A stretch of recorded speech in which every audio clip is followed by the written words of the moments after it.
Hello বন্ধুরা, বাংলা পাঠশালা YouTube চ্যানেলে তোমাদের স্বাগত। আশা করি তোমরা সব ভালো আছো।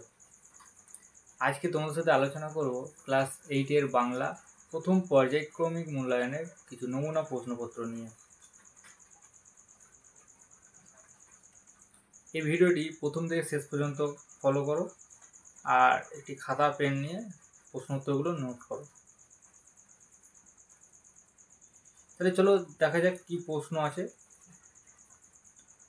প্রথম প্রশ্ন বলেছে, সঠিক উত্তরটি নির্বাচন করো। 1 × 5 = 5। অনেক ঝঞ্ঝা কাটিয়ে বুঝি এলে সুখের অন্দরেতে বন্দরেতে বাইরে ভেতরে। উত্তর হবে বন্দরেতে। 2 নম্বর প্রশ্ন, কোন খাবারের কারণে বনভোজন ফলভোজনে পরিণত হলো? মোগলাই, পানিফল, জলপাই, আম। উত্তর হবে জলপাই। পরের প্রশ্ন দেখি। পরের প্রশ্ন বলেছে, বনভোজনের জায়গাটি ছিল বাগুইহাটি, নোয়াপাড়া, বাগুইহাটি ছাড়িয়ে 4টি স্টেশন, না কোনোটি নয়। তাহলে উত্তর কি হবে? বাগুইহাটি ছাড়িয়ে 4টি স্টেশন। 4 নম্বর প্রশ্ন, চতুর চড়ুই ঘুরে ফিরে বাসা বাঁধে গাছের ডালে, চিলেকোঠায়, আমার ঘরে, কাঠের বাক্সে। তাহলে উত্তর কি হবে? আমার ঘরে। পরের প্রশ্ন, ছেলেবেলা শব্দটির মধ্যে আছে 2টি রুদ্রদল ও 2টি মুক্তদল, না 4টি রুদ্রদল, 1টি রুদ্রদল, 3টি মুক্তদল।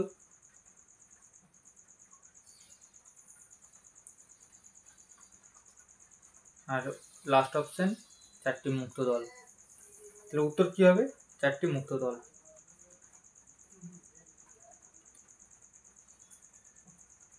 2 নম্বর প্রশ্ন কি বলছে? খুব সংক্ষেপে নিচের 10টি প্রশ্নের উত্তর দাও। 1 × 10 = 10। 1 নম্বর প্রশ্ন, আরব সেনাপতির মুখ বিবর্ণ হয়ে ওঠার কারণ কি? উত্তর, অতিথির বেশে শত্রু সেনাপতিকে দেখে আরব সেনাপতির মুখ বিবর্ণ হয়ে ওঠে। 2 নম্বর প্রশ্ন, অদ্ভুত আতিথেয়তা গল্পে কোন কোন সেনাপতির উল্লেখ আছে? উত্তর, অদ্ভুত আতিথেয়তা গল্পে আরব সেনাপতি ও মুরো সেনাপতির উল্লেখ আছে। 3 নম্বর প্রশ্ন, ইচ্ছে হলেই চড়ুই পাখি কোথায় চলে যেতে পারে? উত্তর, ইচ্ছে হলেই চড়ুই পাখি পালেদের বসেদের বাড়ি চলে যেতে পারে। 4 নম্বর প্রশ্ন, কবির মতে সবার থেকে শ্রেয় কি? উত্তর, কবির মতে সবার চেয়ে শ্রেয় হলো ভেসে থাকতে পারা। 5 নম্বর প্রশ্ন, আঁশ মিটিয়ে যুদ্ধ জিনিসটা উপভোগ করার জন্য অপু কি করত? উত্তর, আঁশ মিটিয়ে যুদ্ধ জিনিসটা উপভোগ করার জন্য অপু একটা কঞ্চি বা বাঁকারি নিয়ে যুদ্ধ খেলত। পরের প্রশ্ন,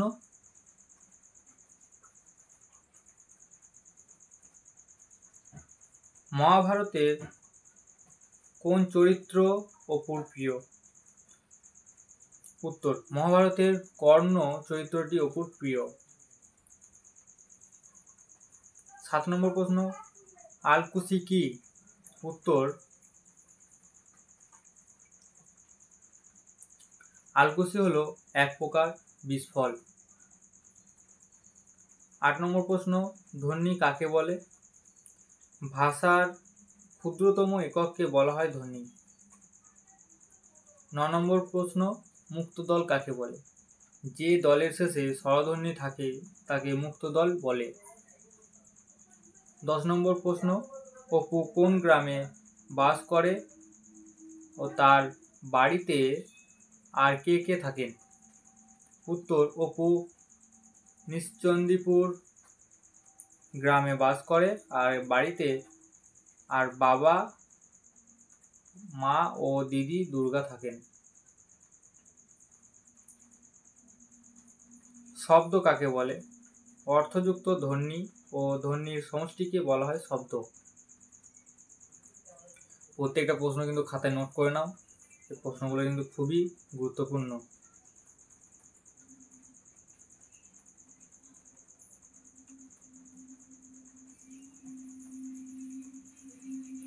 পরের প্রশ্ন বলছে,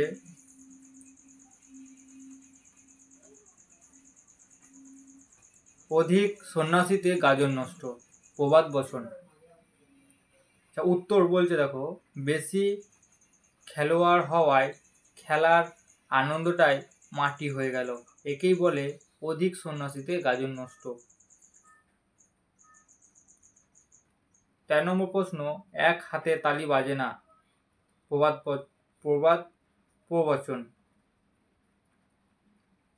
উত্তর, দুজনেরই কম বেশি দোষ আছে, কারণ এক হাতে তালি বাজে না।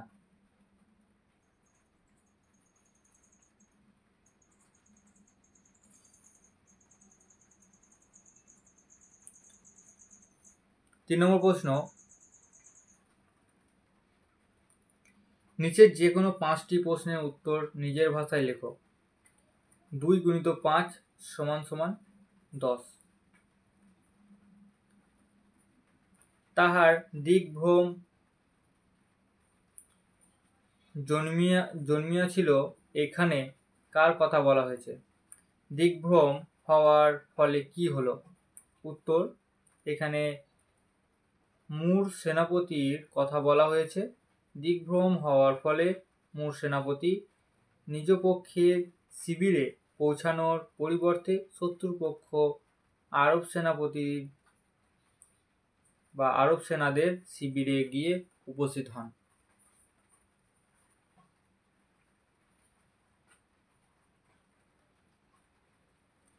2 নম্বর প্রশ্ন, বনভোজনের প্রথম তালিকায় কি কি খাদ্যের উল্লেখ ছিল, তা বাতিল হলো কেন?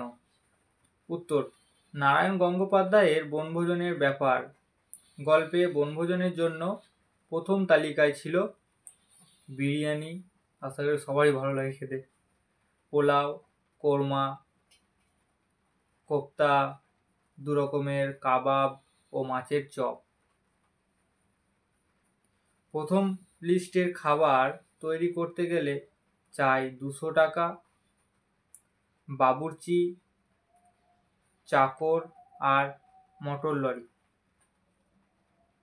কিন্তু চাঁদা উঠেছিল 10 টাকা 6 আনা, তাই বাতিল করতে হয়েছিল।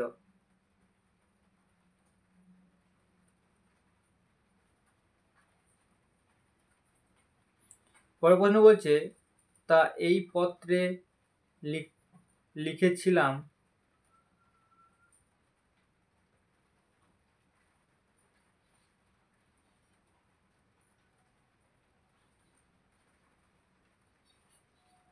কার উক্তি?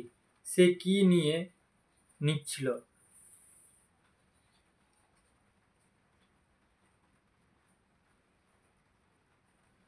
উত্তর, নাট্যকার দ্বিজেন্দ্রলাল রায় রচিত চন্দ্রগুপ্ত নাট্যাংশে প্রশ্নোদ্ভূত। উক্তটির বক্তা হলেন চন্দ্রগুপ্ত। চন্দ্রগুপ্ত মাসাধিক কাল ধরে গ্রিক সেনাপতি সেলুকসের কাছে গ্রিক যুদ্ধরীতি, সম্রাটের বাহিনী চালনা, ব্যুজ রচনা প্রণালী, সামরিক নিয়ম ইত্যাদি শিখেছিলেন এবং তা তিনি এক পত্রে লিখে নিচ্ছিলেন।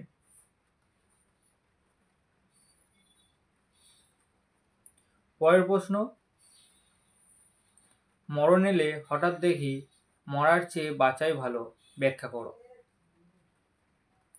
আচ্ছা, কমেন্টে বলবে কে কে মরতে চাও আর কে কে বাঁচতে চাও। যদি বাঁচতে চাও তাহলে ভালো করে পরীক্ষাটা দেবে, আর ভালো করে লিখে নাও, নোট করো।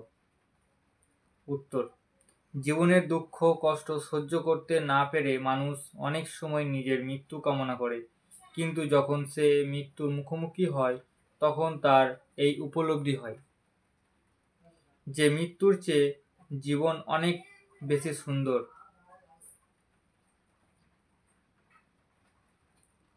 পরের প্রশ্ন, তাচ্ছিল্য ভরা মজার চাহনিতে চড়ুই কি ভাবে? উত্তর, একটি চড়ুই পাখি কবিতায় কবির বাড়িতে একটি চড়ুই বাসা তৈরি করেছে। চড়ুইটি কার্নিশে বসে তাচ্ছিল্য ভরা মজার চাউনিতে তাকিয়ে কবিকে বুঝিয়ে দিতে চাইছে যে তার নিতান্ত মায়াদয়া ভরা মন, তাই সে কবির এই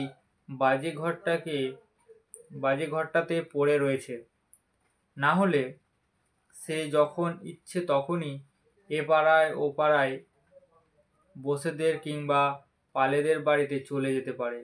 কবির নিঃসঙ্গ জীবনের প্রতি দয়া দেখিয়েই সে সেখানে রয়েছে।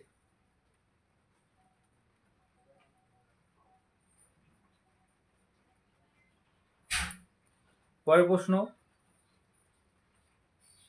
যে নিচের যে কোনো একটি প্রশ্নের উত্তর নিজের ভাষায় লেখো। 5 × 1 = 5। 1 নম্বর, আতিথেয়তা বিষয়ে পৃথিবীতে কোন জাতি আরব দিগের তুল্য নহে? এই বক্তব্যের সমর্থন গল্পে কিভাবে খুঁজে পেলে? উত্তর, একে তো মুর জাতি আরব জাতির শত্রুপক্ষ, তার উপর মুর সেনাপতি ছিলেন আরব সেনাপতির পিতার হত্যাকারী। তা সত্ত্বেও খিদে তৃষ্ণায় কাতর, ক্লান্ত, অবসন্ন। মুর সেনাপতির প্রতি অতিথি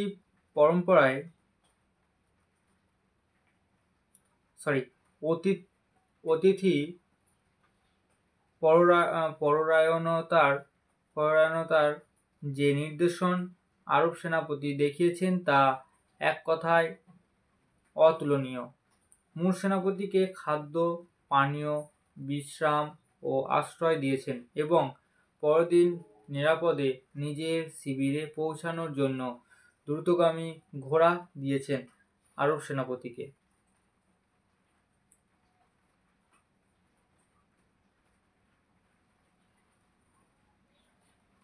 পরের প্রশ্ন, তেমন করে হাত বাড়ালে সুখ পাওয়া যায় অনেকখানি। তেমন করে কথাটির অর্থ বুঝিয়ে দাও। এখানে কবি কি ধরনের সুখের ইঙ্গিত করেছেন লেখো।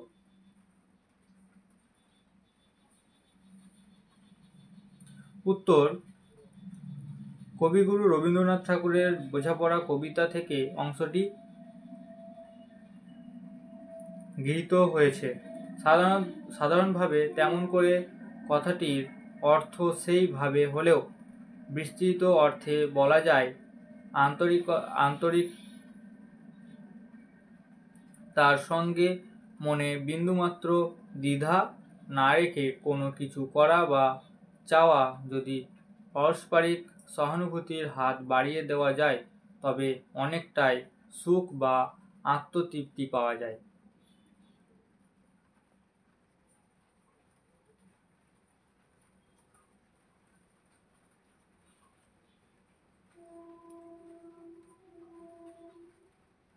কবির মতে পার্থিব সুখ তথা ধন দৌলত অর্থ প্রধান নয়, আসল হলো মানসিক প্রশান্তি। মানসিক সুখী জীবনকে সহজ সাবলীল ছন্দময় করে তোলে। এখানে মানসিক সুখ শান্তির ইঙ্গিত দিয়েছেন কবি।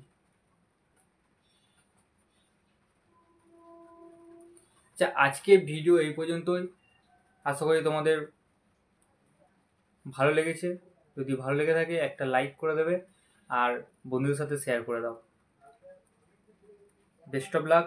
আর এই পরীক্ষা তোমাদের খুবই ভালো হোক, আর আমার এই চ্যানেলটি পাশে থেকো।